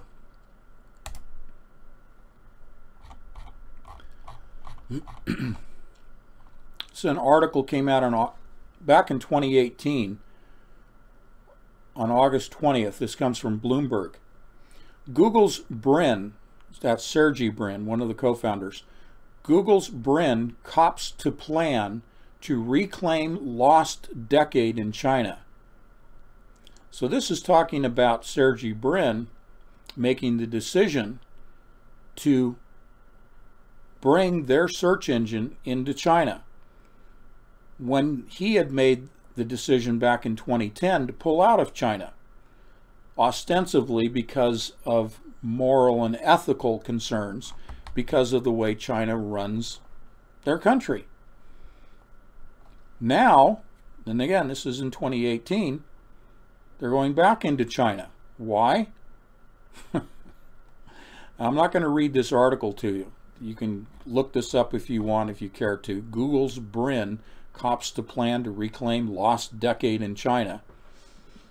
That's in Bloomberg if you want to search this out. But I'm just going to give you the short Reader's Digest on this. This is not in the article. This is where I take you down the rabbit hole. Remember, I said to you that China purchased a D-Wave quantum computer. It's almost 3 years ago that they did this. D-Wave quantum computer. It's a Canadian company, but they're manufactured in Silicon Valley. The chipsets are. Why would our ally, Canada, why would the United States government itself allow that kind of technology to be sold to China? Another D-Wave note that I've cited to you in the magazine and everything else. When D-Wave was being formed, there were a couple of blue chip investors. One was Amazon, obviously In-Q-Tel from the CIA, their venture capital arm, NSA funds funneled through DARPA, $10 million, and Google purchased, or I should say invested in D-Wave, and then purchased, if you will, more like they were given in exchange, but the first 128 qubit, they're now at 2000 next year, very early next year, it will be the 4096 chipset called the 5000 something, whatever. But back then it was the 128 qubit first commercially available model, Google. And they have upgraded, of course, all the way. And they have, we've talked about quantum supremacy, they have their own 54 qubit of a different formulation and different programming quantum computer. So Google's all about quantum computing. Now I share that background with you, that deeper down the rabbit hole parenthetical note about D-Wave and Google. Google's not going over there just to present their search engine. No. They're going over there because of quantum computing and artificial intelligence. Because I shared with you earlier this year, back in I think February or March, how China is way ahead of the United States in artificial intelligence. The U.S. song and dance and marketing pitch is that, well, China's inching up closer to the United States on AI. Nonsense. To make it sort of graphically, here's China here's the United States as far as AI is concerned. And what is driving their AI? Quantum computing. Just like quantum computing is driving the development of AI in this country. Google is going, and nobody's talking about this. Google has gone over, because that was in 2018, is already back in China, because Google is involved in quantum computing. They're all buddies. The nexus here, the crossover point, is D-Wave for Google, D-Wave, and China, and AI development. There's no enemy state relationship between the United States and China. Forget about all the economic sanctions and tariffs and posturing between the two countries militarily and economically. It's all for public consumption. It's all theater. What binds the two are technologies, just like with other countries, but I'm focused on China right now.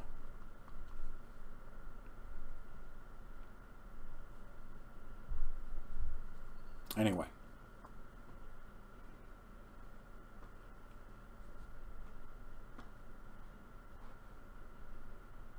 That was a lot to digest.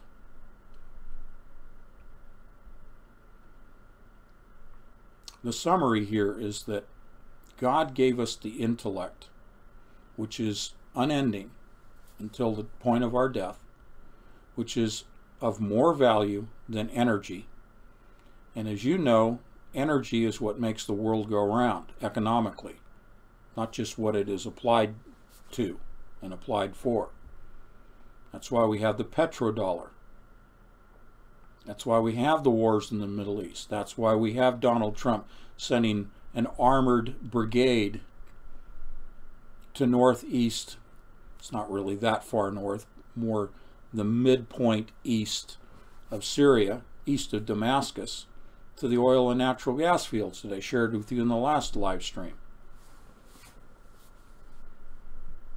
Energy is still fought over. But going deeper than that is the understanding that the intellect is more valuable than energy. So to come full circle in what I present tonight, back in 1967, these individuals from different sectors were asked to don the hat of being a futurist and to look to the future, the year 2000. And all, with the only exception being Buckminster Fuller, all presented a negative viewpoint, saying we have to do this, this, this, this, and this in those different sectors that they were in their areas of expertise, or we're doomed. Well, we are doomed. Unless we have a saving relationship with Jesus Christ, the world is doomed. God's going to burn the elements. Christ is coming back in judgment. He's coming back as a roaring lion. The world is doomed. Is that some fear-mongering statement? Absolutely not.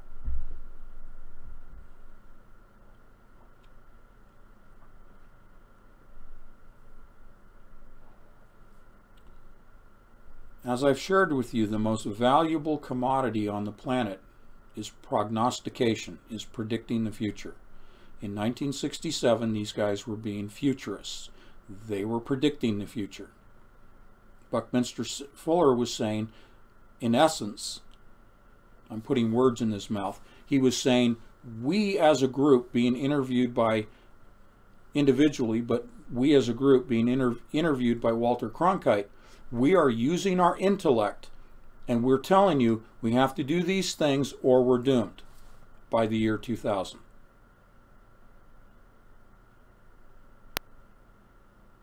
Thus demonstrating that the ability to predict the future,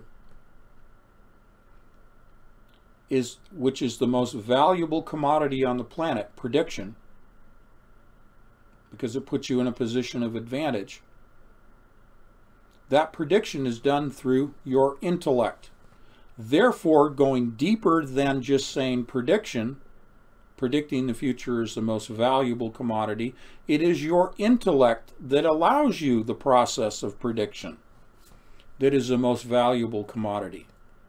The unfortunate thing that spiritually from Satan, the influence upon that intellect has been negative. And the most glaring example that we have shared with you over and over again is the use of geomancy, divination of the future, divining the future through geomancy, which is the operating system of all computing systems today. And thus, because it operates quantum mechanically, it is influencing all scientific disciplines, represented by those individuals in 1967 that looked to the future and did not paint a rosy picture, except for Buckminster Fuller, who said, using the most valuable commodity, which predicts, which he said, the real value is not energy, the real value in the world is your intellect. And using our intellect, we can solve all of the world's problems. We just have to change the way we think. We have to change from scarcity model to abundance model. And we do that using our intellect by doing more with less.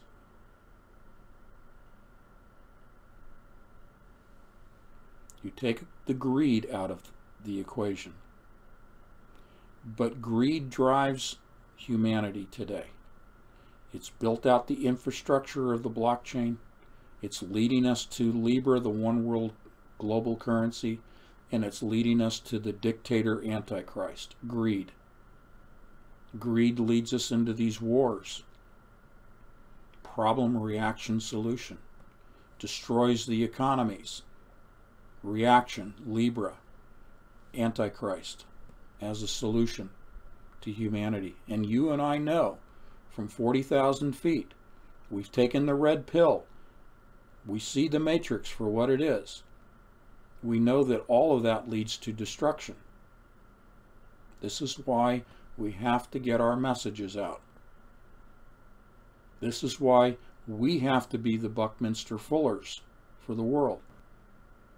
We have to be Christ-like. We have to be a Jesus Christ. To go over and above the human of Buckminster Fuller, we have to be Christ-like. We have to reach out. We have to communicate. We have to issue the red pills. We're commanded to do that.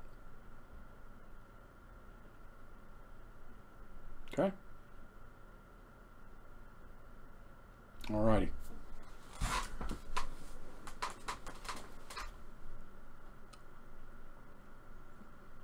Check the chat room here. Anthony, what is the .com bust? In 1999 and early 2000,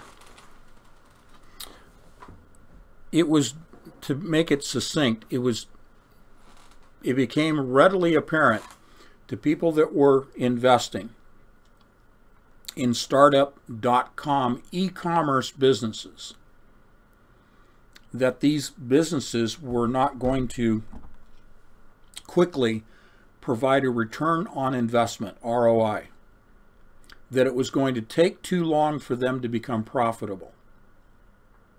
The mindset at that time was an unwillingness to prop up with more and more venture capital money to prop up businesses, hoping that perhaps someday they would become profitable.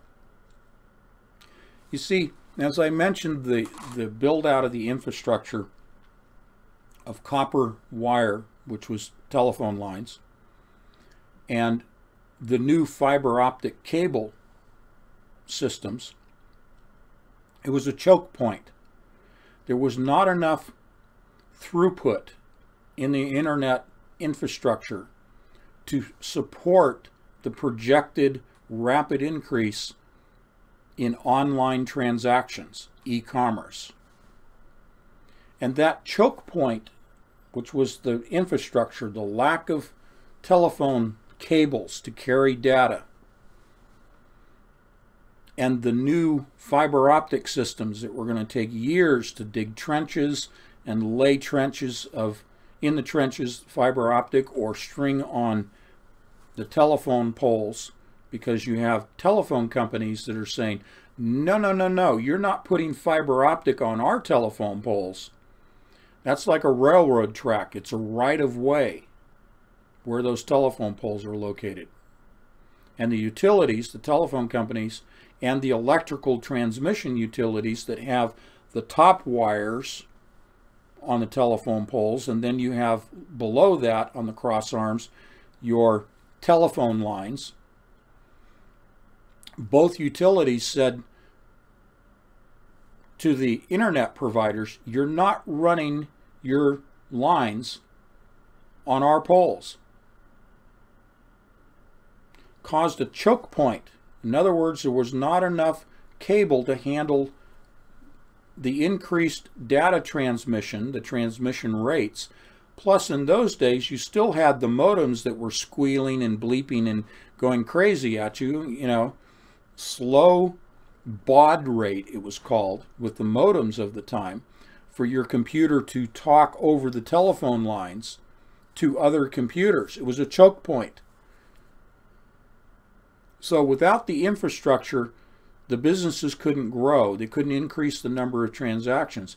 Plus, remember, most people still in the year 2000 didn't have a personal website. Most businesses did not have a business website.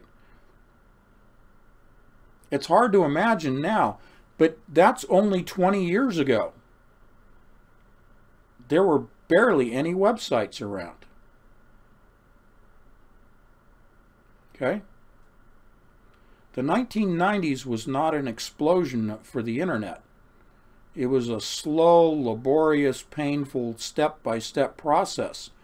But all of a sudden in 1997, somebody said, boy, we're gonna put businesses online.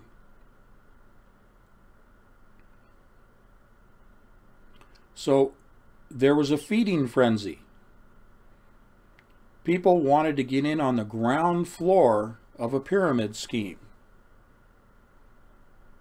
They didn't want to be left behind. They knew the guys that got in at the bottom of the pyramid were the ones that really made the money, because the pyramid is also a Ponzi scheme. So they were trying to rush to get in and invest in anybody that had a .com business model. Throw your model on the table and I'll throw some money on the table, because I just want to get into e-commerce before it's too late. I don't want to be left behind. You see the greed?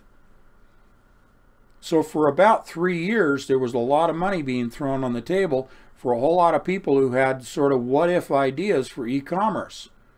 And even if they were sound business models, they couldn't go anywhere because they didn't have the bandwidth. They didn't have the throughput rate for business transactions to buy and sell. And remember, Amazon was just getting started during all this. Okay? That's what caused the dot-com bust, because when the investors suddenly found out the business can't grow until the lines are strung, and you've got utilities not letting the lines be strung, that killed it. The utilities killed it. That caused the dot-com bubble. There are more factors involved in that, but that's what we really can look at and really wrap our heads around. Okay? Let me check the chat room here.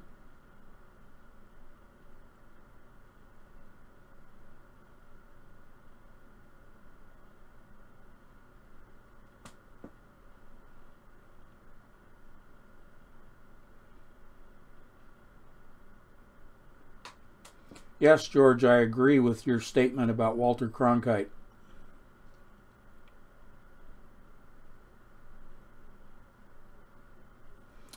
Meredith is asking, will there be a period of hyperinflation after the collapse and before the rollout of Libra? If yes, how long do you think the hyperinflation could last? You know, I think it's going to be so fast there will not be time for hyperinflation to take off and run. There won't be a Wehrmacht situation like we found in Germany that precipitated World War II.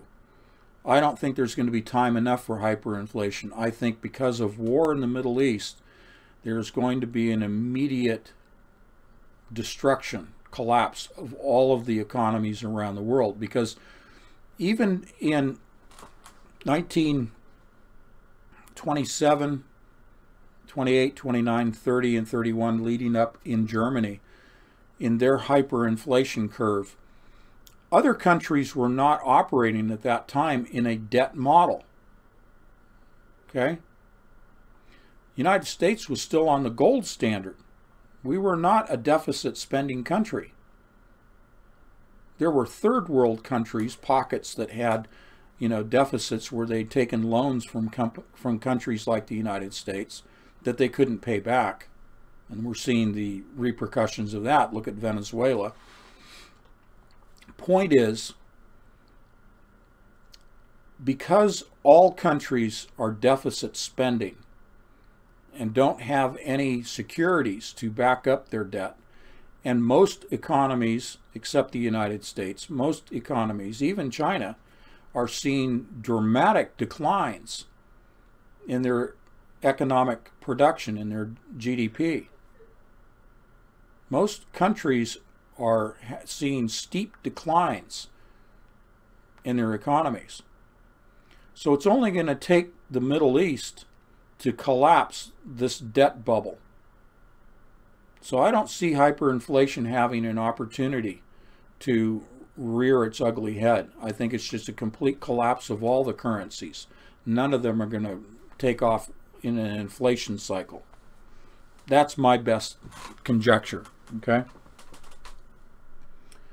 Alrighty.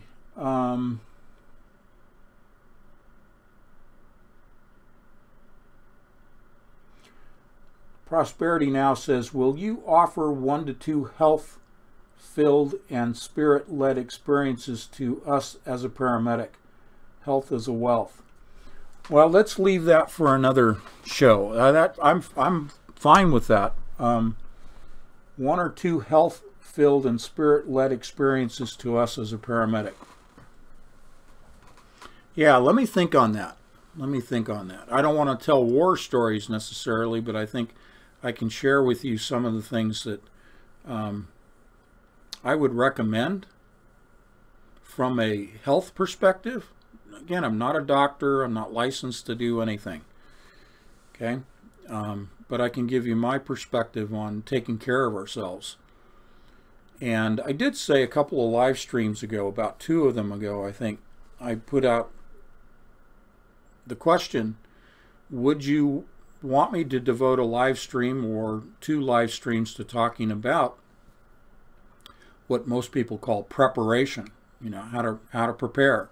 The main thing that I've said, and I will say right now, is buy food. Put long-term storage food away. You know, I'm not a Mormon. I'm just saying it makes sense to put food aside. And in terms of prepping, tools and equipment, things like that, I could talk about that. And I could talk about from, you know, a first aid level of preparation. I will tell you this, I have a suture set. I mean, I have multiple sizes of thread and needles, and I was trained in the Army as a medic. I had 2 MOSs. We have Veterans Day tomorrow, so I'll bring this up. Military Occupational Specialty, MOS. I was a 95 B10A1, which is a military policeman in nuclear surety guarding nuclear warheads in West Germany in the 70s. And I also earned a secondary MOS as a field medic. And during my training and during my clinical rotations and my experiences, I was trained on suturing. And just kind of, again, parenthetically, I always say that in my civilian training as a paramedic, in my emergency room training, my ER rotation, one of my shifts, one of the ER docs that I got to know, we had a drunk who was brought in by paramedics to the ER, and he had a head laceration, pretty long head laceration almost down the middle of his skull. And she said, "You were an Army medic, why don't you go suture him?" And that's not in the scope of practice for a civilian paramedic to suture. So I went in there and I just sutured his head up, did the whole thing. And she blessed it and said, "Great, wonderful, wonderful." But I'm just saying, medical, whatever your training, background, expertise, whatever level you're trained at, and I recommend you get more training. If all you have is basic first aid, you should take advanced first aid, and of course CPR that goes along with it. But there are plenty of books out there. There are some YouTube videos, but I don't really recommend YouTube training for medicine. But there are plenty of books out there. I'll put together a list of books that I think are reputable. And even at the paramedic level, I mean, you won't have drugs. You won't, have the ability to treat cardiac patients and things like that. But some of the paramedic skills in terms of assessing patients is invaluable and can be learned by anyone. I'll tell you right now, and I want, because we're after the 2-hour mark here, because I used to train paramedics for many years before I retired. Your ability to perform a rapid assessment, head to toe, on a patient, on a victim, on a loved one in an emergency situation, whatever, your ability to do a rapid assessment, to discover the points at which you must critically intervene, it's called critical interventions. That is a skill that anyone can learn. You can read that from books. You can practice with family members and friends. You can practice how to assess somebody in a variety of situations, mechanisms of injury, okay? You don't have to have a defibrillator. You don't have to have cardiac drugs. You don't have to have morphine for trauma. You don't have to have lidocaine for suturing. Most of what a paramedic does, an EMT does. A paramedic is just somebody who has more drugs, has more toys. But what a paramedic really should be even better than an emergency medical technician. A paramedic is an EMT4. EMT1 is your typical firefighter out on the street, or EMTs that do basic transport of non-emergency patients, EMT1 level. And then there's 2, 3, and 4. Paramedic is an EMT4. What a paramedic should be even better than an EMT at are those rapid assessments of hidden injuries, understanding mechanism of injury that can lead to missing internal injuries, understanding how to externally assess a patient to discover what's going on internally.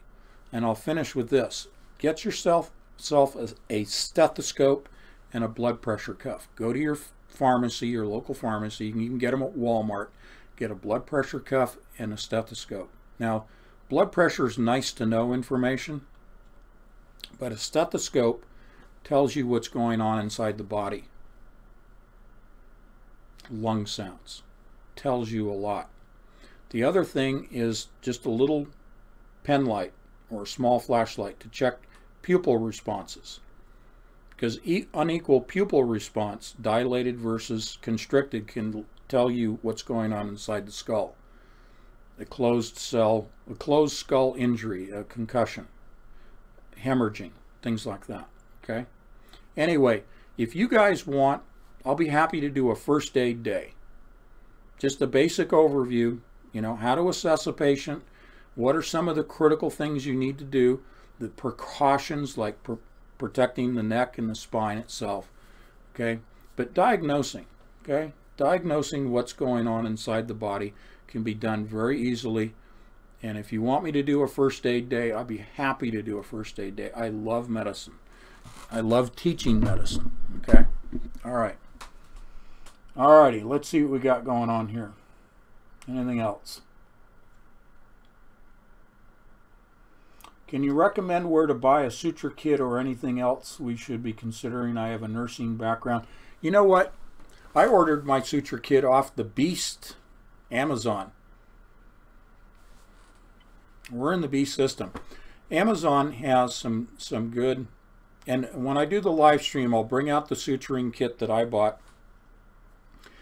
What's really cool is you can get a suturing kit that has, it's kind of like a plastic, a flexible rubber plastic block that has different kinds of lacerations that you can practice actually suturing the wounds. And it has a little guidebook. Most of them also have a downloadable ebook. There are pamphlet-sized books on suturing that you can buy off of Amazon. Again, I'll be happy because we're running over 2 hours now. I'll be happy to put together some recommendations. I'll go through Amazon and I will pick out some of the things that I recognize as being reputable, both on the book sector, but also in the, equipment that you can use. Suturing's not that big a deal, okay? It's cleaning the wound. We call it debriding the wound, and you said you have a nursing background, so you understand this. Debriding the wound, getting it as clean as possible. Hydrogen peroxide. Let me tell you, two materials. Without getting into antibiotics, Neosporin, those kinds of things, you should always have antiseptic creams, okay? Antimicrobials, antibiologicals. You should have Neosporins and things like that around just anyway. In fact, look at my thumb, okay? I was doing carpentry. So if you're going to do carpentry, inevitably you're going to injure your thumb. I didn't hit it with a hammer. I had an electric screwdriver that slipped and tore out a piece of skin on my thumb. So what did I do? Hydrogen peroxide. That's number one. The other thing you should have around is denatured alcohol. Okay? You can get these at CVS, pharmacy, whatever. You should have some basic isopropyl alcohol, and you should have some 1% hydrogen peroxide. This is all basic first aid stuff. Hydrogen peroxide is used for cleaning the wounds. Okay, when you've got a laceration deep, you want to get deep into the tissues, you can just use hydrogen peroxide. Alcohol is for superficial things, like you've got cuts and scrapes. Yeah, it burns, it stings, but alcohol is a great way to immediately clean a surface injury, a skin injury. It'll burn, but who cares, okay? And when you want to put on a Band-Aid, put on a bandage, your hydrogen peroxide you've done and everything, and you take a cloth, clean cloth, and you dry the area. You can take a little bit of alcohol on a swab, like a Q-tip, or if you take some little section of gauze and just dry the area with the alcohol, then put a bandage on over that after you apply a little bit of Neosporin to the bandage. Don't put the Neosporin on the wound. Put the Neosporin on the sterile area of your bandage and then apply the bandage with the Neosporin over that wound. But to dry the area so the Band-Aid will stick is where the alcohol comes in. Okay? Anyway, this could go on for hours, and I'm happy to do it. I'd love to do a first aid day for you guys. I'm not going to, show you how to splint and do all those things. I'm not going to show you how to suture. I'm just going to talk to you about how do you assess a patient, a person, a victim, a loved one. How do you figure out what's going on with somebody? Trauma is easy. Yeah, it's messy and it's weird and it's like, okay, but trauma is self-apparent on the surface injuries. It's the internal trauma that is difficult to diagnose, and in a first aid setting, there's very little you can do. But I'll show you about the Trendelenburg, shock position. It's raising the legs, transfuses the blood to the major organs in the brain which you want to support.